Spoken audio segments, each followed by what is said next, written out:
Okay, so I think the video stopped, so I'm gonna talk about East Asian dragons now.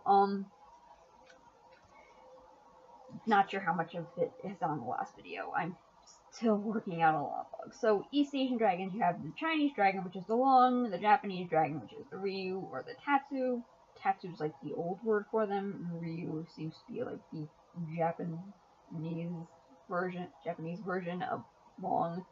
Then you have the Yong, or the Ryong, from Korea, and the Yong from Vietnam, and they're basically all similar. There are differences in myth, like Japanese dragons tend to be more ocean-oriented than Chinese dragons, which are more rain-oriented. Japanese dragons can sometimes be a bit more hostile. There's like differences in like, the toe counts. Like the imperial Chinese dragon has 5 toes, the common Chinese dragon has 4 toes, the Japanese dragon has 3 toes. It's like there are differences here and there, but basically the typical East Asian dragon that you all picture when you hear Chinese dragon or Japanese dragon. They all have very distinct features. They just all have different names depending on what country they're from. Now, then we have from India, because apparently this video is about Asian dragons now. I'm going to discuss the Naga now. And the Naga is a dragon. And I think the reason people don't think of it as a dragon is because I don't think people are picturing the actual Naga when they hear the word. In pop culture, the Naga has become a serpent centaur, a snentor, if you will. It's got a human from the waist up, snake from the waist down. This isn't what Nagas were in mythology. Nagas in mythology were divine cobras, pretty much. But kind of in the same way kitsune or divine foxes, there wasn't seen much distinction between the actual animal and its mythical counterpart. So, like, in Japan, foxes are kitsune. Like, any fox is a kitsune. If it lives to a certain age, it will all grow the 9 tails. Like, the raccoon dogs, the tanukis, like, they're all just, like, shape-shifting little things. Like, that's just believed that, like, this is a trait all these animals have. The Nagas, like, the snakes, like, the cobras in India they're all Nagas. The Naga just is a snake. Usually the Nagas, like the mythical Nagas, were divine, they were shape-shifting, a lot of times they had multiple heads, which, going back to shape-shifting, they could take either a serpent or a human form, which in art was oftentimes depicted as a chimerical form, but I don't think I've ever really seen a story where they're described as such. They're either described in human form or in snake form. I've never seen one written as a hybrid form, which is leading me to believe that this was probably an artistic choice to represent the dual nature. Sort of like how, like, in churches you'll see depictions of, like, saints and angels as just people with halos and wings. Even though that's probably not what they're supposed to look like. Like, angels in the Bible were horrifying.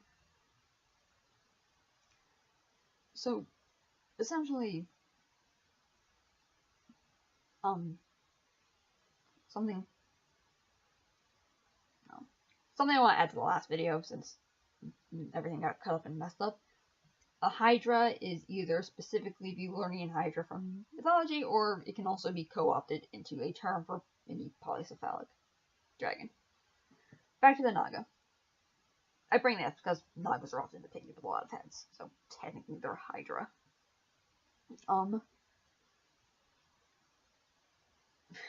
Again, be careful with terms. The Naga... I completely lost my train of thought. Give me a moment. The Naga are shapeshifters.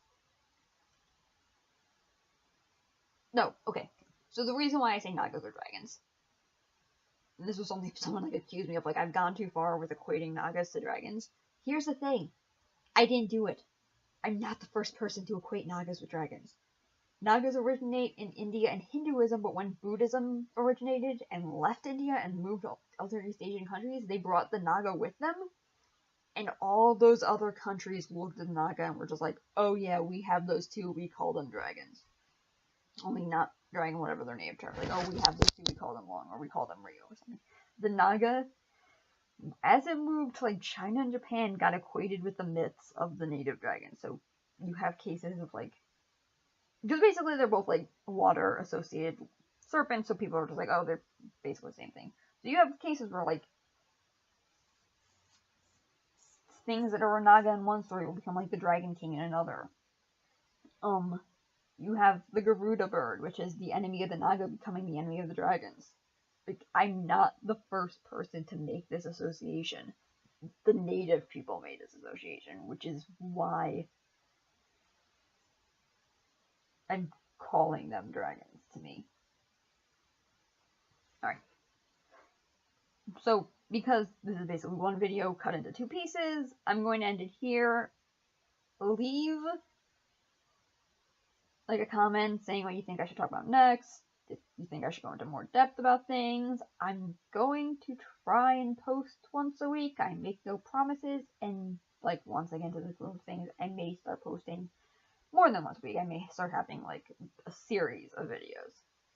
So like, subscribe, comment, all that jazz, and hopefully in the future I'll figure out how to work this. So, talk to you later. Goodbye.